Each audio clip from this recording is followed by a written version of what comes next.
My name is Daniel Mercer. My wife died 3 years ago, and since then it's been just me and my daughter, Abby. She's 6, bright, imaginative, and until recently, completely ordinary. We moved into a rental house outside Rochester, New York last September. Cheap rent, quiet street, big backyard, the kind of place people stay in for a while until something better comes along. But sometimes the house comes first. Sometimes it makes you stay. It started the first Thursday in December. I was making dinner, pasta and sauce, the kind of basic meal you make when you're tired and there's nothing else in the fridge. Abby was at the table with her markers, coloring. She was unusually quiet, focused. "Daddy," she said without looking up, "can June have some too?"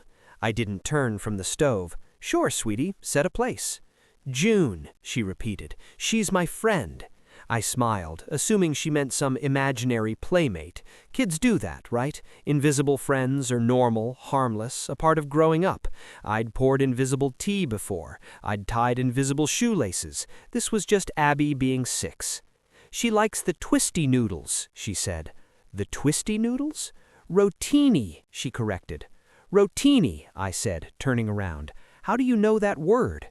"June told me. She said it's her favorite." The steam rising from the pot made little spirals in the air. Rotini wasn't a word Abby used. We always called it twisty pasta. I hadn't said the real name in front of her. "Where did you meet June?" I asked. "In my room. She visits sometimes." "When does she come?" "At night, when you're sleeping." My stomach tightened for no good reason. "What does June look like?" She shrugged. "Tall. Taller than you. She has long hair. Her hands are soft." "Soft how?" "Like blankets," she said, calm as if she was describing the weather. I looked at her drawing. Simple stick figures, but unsettling. The tall figure next to her was too big, too disproportionate. Her hands were enormous, drawn twice the size of her head. "That's June?" I asked. "Yeah. She says you might look scared, but I shouldn't be." That night after dinner, I checked the house, all the doors, all the windows. Everything was locked tight. No weird noises, no shadows, no signs of anything out of place. I went to bed and thought little of it. Things got stranger the next morning. I found 2 tiny old-fashioned leather shoes at the foot of Abby's bed, small, worn, with faded stitching. Inside one was a name written in faint ink, June 1948. I never bought those shoes. Abby had never had hard leather shoes. I asked her where they came from. She just said June took them off so she could run better. I didn't sleep much that night. Later that afternoon, I found a drawing in her backpack, one that made my stomach drop. It was a tall, thin figure with hugely exaggerated arms, head scribbled around with brown. Next to it was a small stick figure with pigtails, Abby.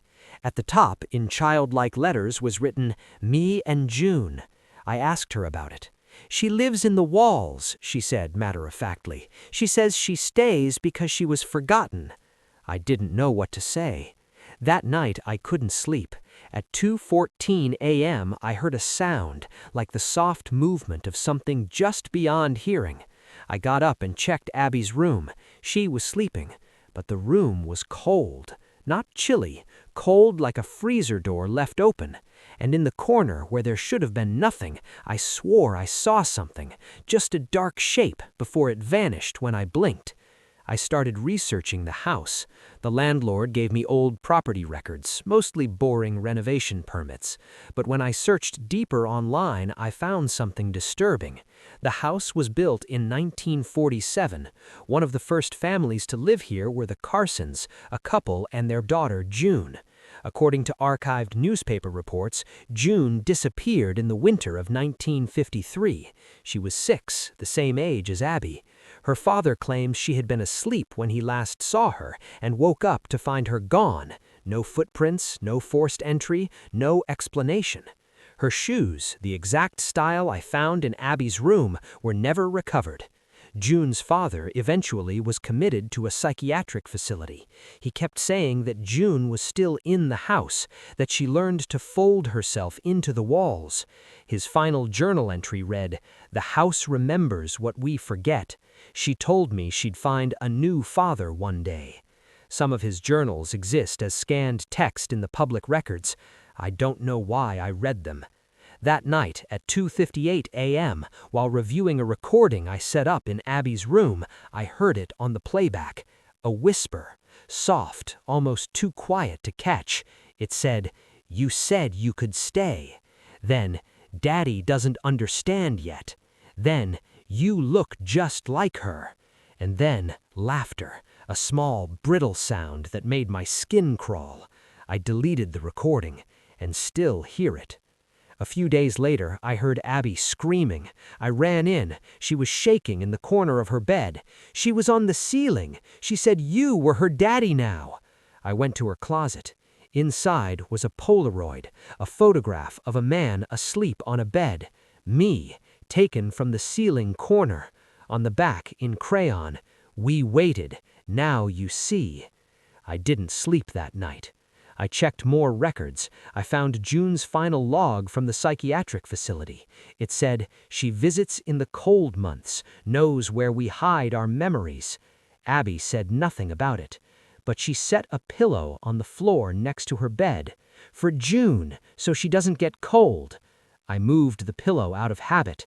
The next morning, it was back, and on top of it, a candy wrapper, unwrapped, sticky. I never bought hard candy. Abby doesn't like it. I asked her where it came from. "June gave it to me. She said it's our secret." I didn't know what to do. That night I installed cameras, every room. At 1:47 a.m. my phone buzzed. Motion detected in Abby's room. I opened the feed. She was sleeping. But in the corner, something moved. A shadow that wasn't hers. It didn't walk. It slid like something folded out of the dark. I watched it approach the bed. The camera glitched. When it came back, nothing. But the motion alert was still logged, and I know what I saw. I tried to leave. I packed bags while Abby was at school. But when I got home, everything was unpacked, neatly, folded back into closets. Abby was sitting on her bed. "Paul says you don't have to go," she said. "He says families stay." I called the police again. They searched the house, again. Their faces told me everything. No sign of intrusion, no footprints, nothing out of place. "You're under stress," one officer told me gently. "Sometimes parents project their worries onto their kids." I don't think he believed me. I do, because last night, before bed, Abby said something I'll never forget. "June said today is her birthday," she whispered. "She's coming soon." Then she smiled, not like an innocent child, but like someone who had waited a long time and was ready.